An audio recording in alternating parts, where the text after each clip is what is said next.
Instant confession, j'ai deux passions dans la vie. L'archéologie, comme vous le savez, et ça. Le cachemire. Ne me jugez pas, s'il vous plaît, c'est comme ça. Et donc là, vu le sujet du jour, il y a comme une fusion, vous voyez.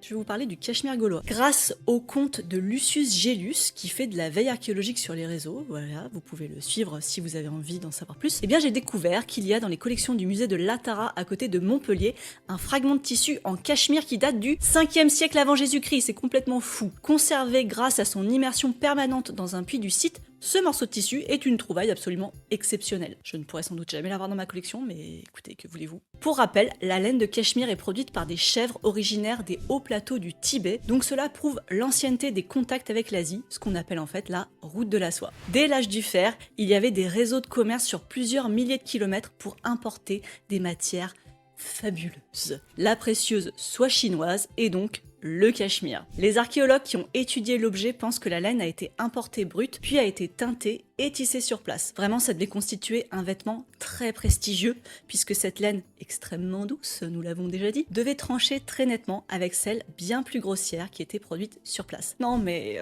les gens de l'époque, ils avaient déjà bon goût quoi. Par contre, les délais de livraison, ça devait être quelque chose. Si vous partagez beaucoup cette vidéo, je vous imite la chèvre du Tibet. Promis.